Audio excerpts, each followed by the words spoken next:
बिहार में जिन 2 सीटों पर उपचुनाव था वो संपन्न हो चुका है।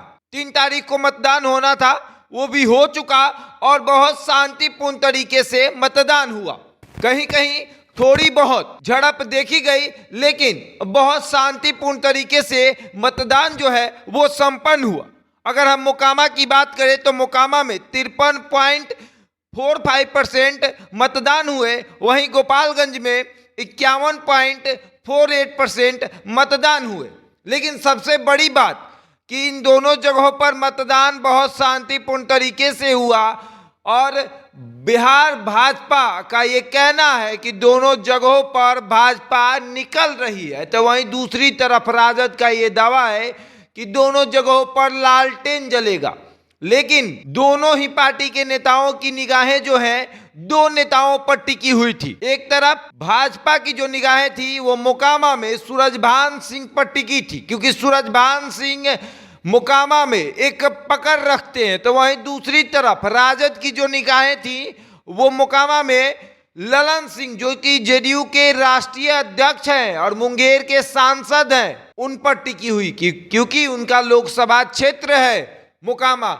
और ऐसे में दोनों का ये दावा है कि हम लोग आगे निकल रहे हैं। देखिए, ललन सिंह चुनाव प्रचार करने गए थे मोकामा में, अनंत सिंह का चुनाव प्रचार। अब समझिए आप, अनंत सिंह से ललन सिंह की पटरी नहीं बैठती है, मेल नहीं बैठता है, लेकिन फिर भी उनकी पत्नी का चुनाव प्रचार करने ललन सिंह मोकामा गए थे, क्योंकि बिहार में महागठबंधन की सरकार है और राजद का उम्मीदवार है। तो ऐसे में तो ललन सिंह को जाना ही पड़ेगा। ललन सिंह गए चुनाव प्रचार करने, गोपालगंज भी गए और मोकामा जो है वो दावा कर रहे हैं कि हम लोग भारी मतों से आगे निकलेंगे। आप विश्लेषण देख रहे होंगे, सटीक विश्लेषण लोग बता रहे होंगे कि 5000 वोट से भाजपा निकलेगी तो 5000 वोट से राजद निकलेगी। अब देखना ये है कि कौन विजयी होता है।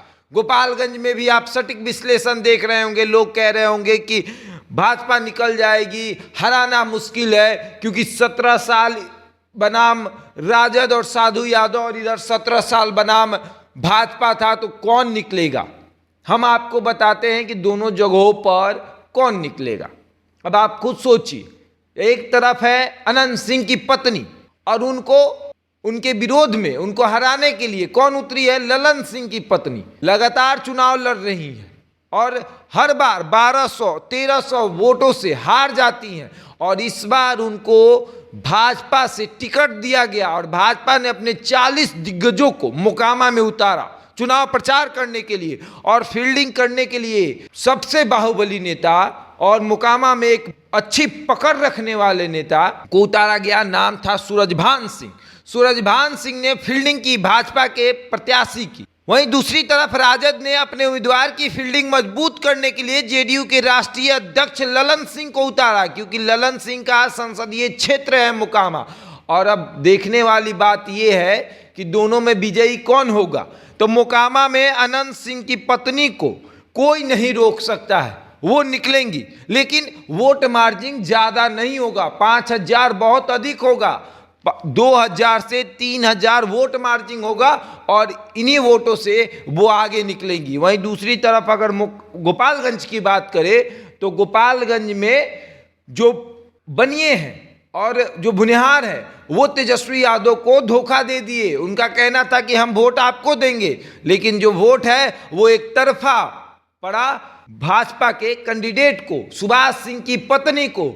तो यहां जो वोट मार्जिन होगा वो बहुत अधिक होगा। यहां का वोट मार्जिन कम से कम 10,000 होगा, क्योंकि पिछली बार 2020 के चुनाव में वोट मार्जिन जो था वो 35,000 का था और इस बार वोट मार्जिन कम से कम 20,000 का होगा। ये भी देखने वाली बात होगी। और राजद का जो कैंडिडेट होगा वो तीसरे नंबर पर होगा, दूसरे नंबर पर साधु यादव होंगे।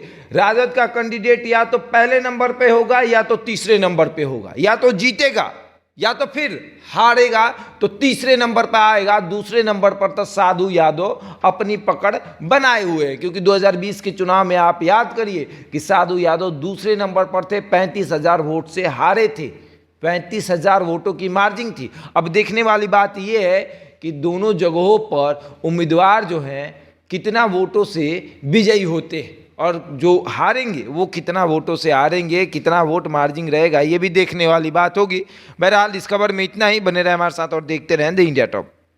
जीवन के दुखों से घबराना नहीं, अपनी समस्याएं हमें बताने से शर्माना नहीं, मिलेगा हर समस्या का समाधान, बन जाएंगे सभी बिगड़े काम।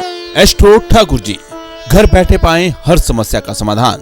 Mobile number 8652114334। भी फोन लगाएं, समाधान पाएं। चाहे रूठे प्रेमी को मनाना हो या फिर लव मैरिज के लिए माता पिता को मनाना हो, नौकरी कारोबार की परेशानी या फिर रुका हुआ प्रमोशन, विदेश यात्रा या वीजा में परेशानी, घर में क्लेश, सास बहू या पति पत्नी में झगड़े, अपनी सोई हुई किस्मत को जगाएं, भाग्य को चमकाएं, तो अभी फोन लगाएं। एस्ट्रो ठाकुर जी, घर बैठे पाएं हर समस्या का समाधान। Mobile number 8652114334।